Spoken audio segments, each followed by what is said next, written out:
फिर से आपका स्वागत है। एक बहुत ही बड़े कांग्रेस नेता ने बोला है कि कांग्रेस का काम सिर्फ मोदी का विरोध करना है और कुछ नहीं है। आपने यदि चैनल को सब्सक्राइब नहीं किया है तो तुरंत कर लें और बेल आइकॉन का बटन जरूर दबा दें। साथियों, महाराष्ट्र के कांग्रेस के जो पुराने अध्यक्ष हैं मिलिंद देवड़ा जी, उन्होंने बोला कि कांग्रेस का सारा काम केवल मोदी का विरोध करना है, बस उसके अलावा उनका और कोई ध्येय नहीं है। और ये बोल के उन्होंने कांग्रेस पार्टी छोड़ दी। अब दूसरी तरफ राहुल गांधी जी यात्रा के लिए निकले मणिपुर से, ताकि देश के अंदर वो पूरा का पूरा कांग्रेसमय माहौल बना सके। और कांग्रेस के नेता खड़गे साहब का कहना है कि देश के अंदर तानाशाही चल रही है, जनता की कोई सुनता नहीं है। और जनता ये कह रही है कि हमने तो कांग्रेस के शासनकाल में जो भोगा था वो ही भाजपा के शासनकाल में भोग रहे हैं। एक और बड़ी विचित्र बात है कि चाहे शासन कांग्रेस का रहा हो या भाजपा का, हर बार इतने कानून बने कि आज जनता कानूनों के अंदर दबी हुई है। मुझे अच्छी तरह पता है, आज के 40 साल पहले जिसका भी राशन कार्ड बन जाता था वो राशन की दुकानों से राशन ला सकता था। लेकिन इसी देश की सरकारों ने अलग अलग समय पे किसी को बीपीएल माना, किसी को अंत्योदय माना। उसके बाद में सरकारी ऑफिसों में जाओ, नए प्रमाण पत्र बनाओ, प्रमाण पत्र बनाने के लिए पार्षद के पास जाओ, फिर उससे साइन कराओ। मतलब जनता को एक के बाद कानून देते गए और उस कानूनों से दब के जनता में सोचने समझने की क्षमता नहीं रही। जैसा कानून आएगा उसके हिसाब से काम करने लगे। अब जहां मिलिंद देवड़ा जी की बात है, जिन्होंने बोला कि कांग्रेस का काम सिर्फ मोदी का विरोध करना है, पिछले 5-7 साल के अंदर यह हमने देखा भी है। क्योंकि केवल मोदी का विरोध करने से कोई भी राजनीतिक दल खड़ा इसलिए नहीं हो सकता क्योंकि मोदी खुद भी आक्रामक हैं, उनकी टीम सारी की सारी आक्रामक है और जरूरत के समय पे जनता के साथ खड़े होने का काम कांग्रेस नहीं कर पाई। जब भी चाहे कितने भी बड़े काम हुए हो, चाहे जीएसटी लगी, व्यापारिक आंदोलन थे, कांग्रेस का नहीं था। नोटबंदी हुई, केवल ये बयानबाजी जारी करके बैठ गए, लेकिन कोई बड़ा आंदोलन नहीं कर पाए। देश के अंदर इतनी महंगाई चालू हो रही, लेकिन महंगाई के खिलाफ एक दिन का प्रदर्शन करके सारे के सारे शांत हो गए। गैस के ऊपर जब सब्सिडी मिलना बंद हो गई कोरोना काल में, आज तक वो चालू नहीं हुई लोगों की, उसके लिए कांग्रेस आंदोलन नहीं कर पाई। भाजपा वाले भी कांग्रेस के खिलाफ आंदोलन करते करते ही सत्ता में आ गए। आपको ध्यान होगा कि पूरी की पूरी भाजपा के मिनिस्टर लेवल के लोग बात सिलेंडर ले लेके बैठ गए, बैलगाड़ियों में चलने लगे, आंदोलन किया था। भले ही आज हम ये बोल रहे हैं कि आज भाजपा के शासनकाल में भी महंगाई बढ़ रही है या जनता पे अत्याचार हो रहे हैं, लेकिन उन्होंने आंदोलन तो किया।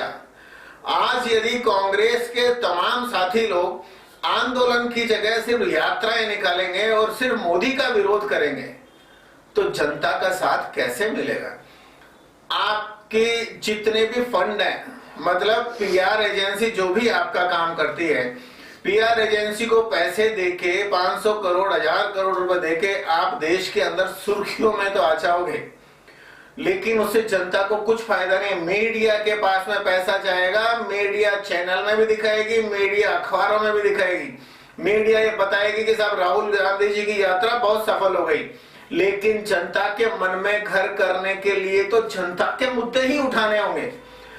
और यदि आज भी राजस्थान के अंदर सरकार चेंज हो गई तो अभी तक किसी भी कांग्रेसी ने कोई आंदोलन करने की सोची भी नहीं, क्योंकि आज भी चैनें लुट रही हैं। आज भी महिलाएं घर से बाहर जाने के बाद असुरक्षित महसूस करती है। आज भी पूरे के पूरे राजस्थान के अंदर कई जगह रेप के, बलात्कार के मुकदमे दर्ज हो रहे हैं, जिसके हिसाब से भाजपा शासन काल में आई थी। कांग्रेस को तो आंदोलन करना चाहिए, लेकिन वो और उसके नेता सीधे के सीधे जाके मणिपुर में राहुल गांधी के साथ में यात्रा के साथ में आएंगे।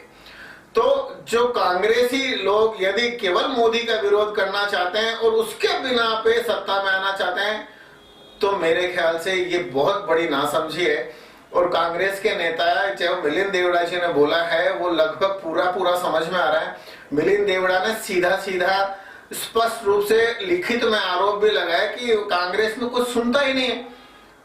5-7 लोग जो नेता हैं, जो सोनिया जी के, राहुल जी के आसपास हैं, बस उनकी ही चलती है, उन्हीं की सलाह चलती है। ऐसे में यदि मोदी तानाशाह है तो अच्छा है। राहुल गांधी और खड़गे साहब और सोनिया जी तानाशाह नहीं है, लेकिन फिर भी अपने लोगों को जोड़कर साथ नहीं रख सकते। ऐसे में यदि देश के अंदर एक ही दल की सत्ता लगातार आ रही है, वो आगे भी आती जाएगी, क्योंकि जनता की नब्ज, लोकतंत्र है ये। जनता की नब्ज यदि नरेंद्र मोदी ने समझ ली या भाजपाइयों ने समझ ली और वो उसके हिसाब से चलेंगे तो जनता हमेशा उन्हें वोट देती रहेगी। तो कांग्रेस के अंदर क्या दिमाग का दिवालिया हुआ है? क्या वहां इस तरह के रणनीति के लोग नहीं हैं? शायद सुनवाई नहीं होती।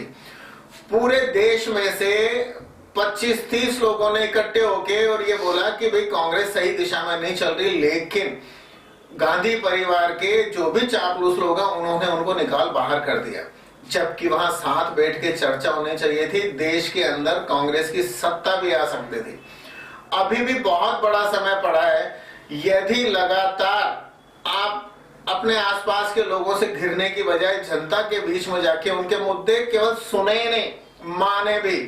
ये तो तय है कि आप यात्रा निकालोगे तो मुद्दे तो आपके सामने आएंगे, लेकिन पूरे 3 राज्यों के चुनाव में अभी अभी देखा है कि सर्वे के अंदर आपको जिन विधायकों को टिकट नहीं देनी चाहिए थी, नेताओं के चक्कर में आपको देनी पड़ी और चुनाव हार गए।